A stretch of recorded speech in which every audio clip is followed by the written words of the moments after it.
Hello, my name is Dylan Jonas. I'm here interviewing. Zachary Faith. This is for my senior project. Zach Faith, how long have you been playing video games for? I've been playing video games pretty much my whole life, probably since I was like around 3 or 4 years old, so about 15, 14 years. Amazing, amazing, amazing. All right, I'm gonna ask you a couple questions on what you think makes a video game good and meaningful. All right. So our first question is, can you name a game you consider excellent and explain what it does particularly well? Um, an excellent game that I've played pretty recently, I'd say, is probably Elden Ring.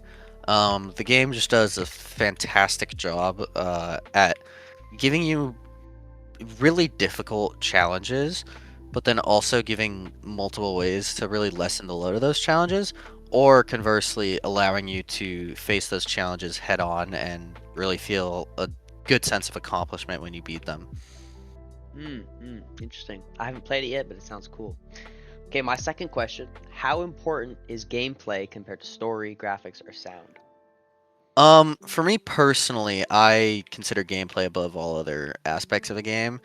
I enjoy playing lots of games that don't really have solid stories. I like to play a lot of shooters. I play games like Minecraft, which don't really have a established story element. However, video games with great stories and with great graphics are very much able to convey a great game and experience. Like games like something like Deltarune, for example, with very minimal gameplay and graphics, however, a very compelling story, or a game like Stray, which came out a few years ago with fantastic graphics and a really nice setting, but without really very complex gameplay or story. Right, right. Now, kind of going off what you said about Elden Ring, how much does challenge matter in a good game? Is it like too hard, too easy, or balanced, and how that affects your enjoyment? For me personally, I think that having a very good range of difficulty is really helpful in a game. For example, old campaign shooters used to have very basic, easy, medium, hard, and etc. sort of difficulties, and nowadays a lot more games are a lot more open-ended, where they allow you to interpret the challenges you see fit. For example, games like Elden Ring, they allow you to have the option to like summon allies during a fight or not, and then you can optimize builds in different ways to make specific fights easier. But I personally like to have quite a hard challenge during games, and so I like to play fights pretty bare bones, and I like to push myself with harder challenges in games. Mm, mm. Now, what usually makes you stop playing a game, even if it's super popular or like super well reviewed? Um, Typically I'll stop playing a game if I find the gameplay loop to be pretty boring. And repetitive doesn't necessarily mean boring. For example, a game like Rocket League has a very repetitive gameplay loop, but I find it very engaging.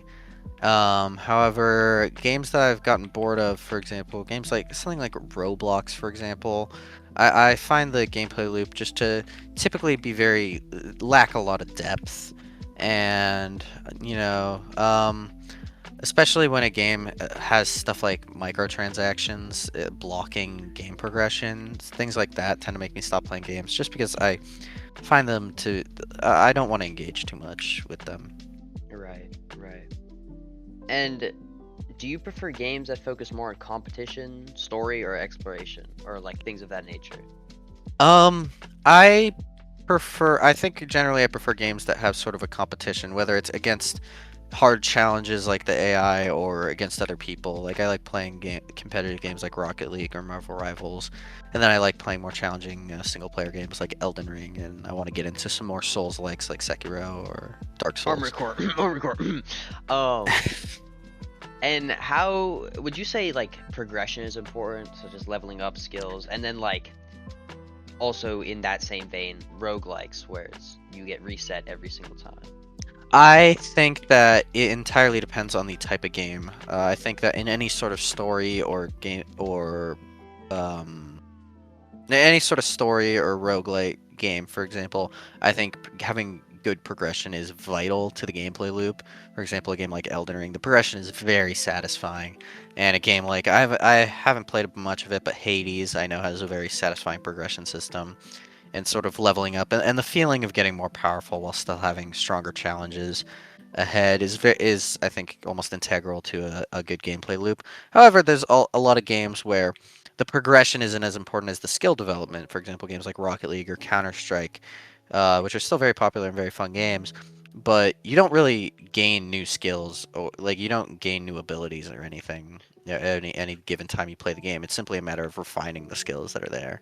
Right, right. Microtransactions or things of that nature affect how you personally feel about a game? Because I know you were talking about, in things like Rocket League or CS:GO, it doesn't necessarily make you Y- feel more powerful, but you can buy skins, which, Yeah, I don't have an issue with microtransactions involving cosmetics. I mean, when it comes to those, they don't really impact the game, and as long as they're not like too absurdly priced, it's like people can do what they want if they want to have nice skins and everything. I personally won't spend money on skins, but that's just my choice. However, I do very much dislike when games have excessive paid DLC content or pay to win content. For example, a lot of mobile games like Clash Mhm. Royale or Brawl Stars and stuff have very pay to win progression systems, or games like Destiny have a ton of paid DLC content, and you wind up having to spend a ton of money to have access to the full game. And that personally turns me off from games a lot. Mm, mm. And then, with games becoming more and more realistic and like just all around insane on the level of quality, do you think immersion is important? Because like how immersed you feel in the game? Um, for me personally, yeah, I'd say immersion's pretty important. But it also depends on the art style of the game. Hyper realistic games do a very good job at immersing you, I think. Like games like Elden Ring or like more, more modern Call of Duty games or more modern AAA titles with those really insane graphics. I think do a really good job at immersing you. Whereas, games with more artistic choice, like a game like Silk Song or Hollow Knight, you don't necessarily get immersed, but it's almost like you're looking at a good piece of art. You're admiring something beautiful without getting lost in it. And I think that both sides of the coin can work very well. I think so.